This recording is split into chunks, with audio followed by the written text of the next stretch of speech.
Hello and welcome to my kitchen. My name is John of cookingwithjohngruber.com, but you already knew that because I have several videos out on YouTube now and each one is just wonderful. Watch them. Subscribe and comment. That's the last little pitch I have for that, and I just want to say good morning. Actually, it is a good morning here because the sun is shining and it's still early. I have time to make breakfast today. So if you've seen an earlier video where I baked potatoes for dinner, let me tell you, I had leftover baked potato. In fact, this is a leftover baked potato, not from that video, but a recent dinner that I had last night. What I like to do with a baked potato that's left over is I like to enjoy it in the morning. And so because it's baked and it is already cooled, the potato innards, so to speak, has actually shrunk a little bit and the skin kind of got wrinkly, so I was able to peel that off really simple. Today I'm making home fries. That's the secret to today's video, is I'm using a previously baked potato as home fries for breakfast, and then I'll be adding a protein in a little bit. I'm frying up some onions with it because nothing says a good diner home fries like some fried onions right in there. So pretty simple. I've already started the process. In fact, I had these little like baby potatoes from the Little Baby Potato Company, or the Little Potato Company. Don't even remember what it's called. They were kind of going stale-ish in the bag that I had them in. So I decided to microwave those real quick, soften them up to give them the same texture as the baked potato, and then I'm just going to cut. And the rest of this potato, it can be quite crude. It doesn't have to be anything special. I did leave a little bit of skin on them. You don't have to be perfect with removing skin, or if the skin stays on, you don't even have to worry about getting rid of it, because I don't really mind the skins on potatoes. And this one here has like a weird eye, so I'm just gonna cut that out. I'm not a perfectionist, but I don't always like to eat the weird eyeballs of potatoes because they shouldn't have eyes. They can't see. They're underground too. What good are eyeballs underground?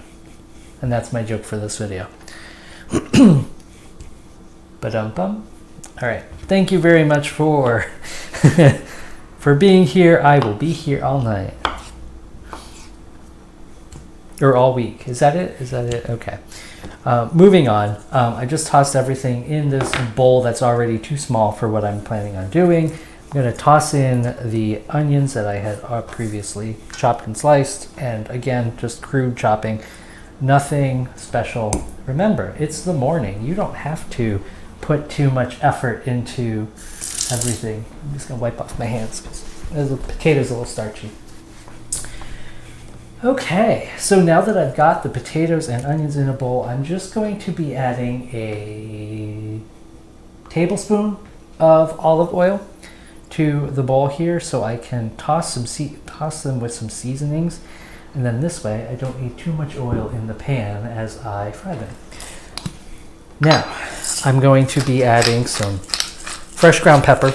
I love fresh ground pepper in my potatoes, or my home fries, and I like to have them a little bit of bite and a little bit of flavor.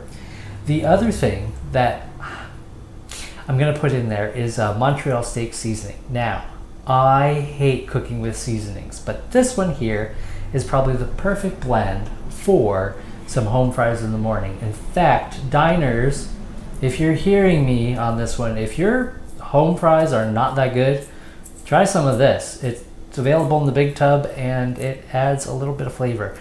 This is how I check, or how I kind of grade a diner when I go to visit, or even like when I go back. So if your home fries were not any good, I will not see you again. In fact, I've been to a place where their home fries were more like French fries, so they deep fried them, not a problem. But when I ordered it like with some corned beef, like homemade corned beef hash mixed into it, I expected them to be like more of a sauteed potato rather than a deep fried potato. So my mistake, I should have requested it, I guess. But as a diner, I don't know, right? As like, And I'll just shake that up because it might have settled a little bit. Okay, so I'm just gonna dump this in here like this, and that should be enough. I kind of made a nice pile of seasoning on the top.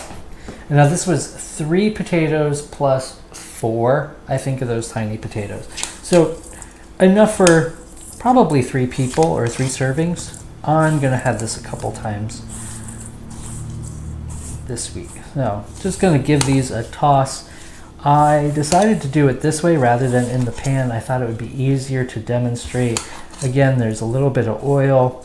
I'm kind of incorporating that seasoning throughout and making sure each potato kind of has a little bit soaked. And I see that there's like 1 potato that didn't separate. And I don't want to mash these, so I'm just gently folding in the seasoning and the onions. Oh, onion, get back in there. And smells amazing. I'm gonna leave it at that, and we're gonna head over to the stove over here where I got a hot pan going, and we're gonna just pour these right in and just let them set so they can brown on one side.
As you can see, I have my home fries. I added that little bit of sausage. I just kind of cut the piece of sausage in half, butterflied it, put it face down in the pan to get it to kind of make more of a patty, but still keep it a link.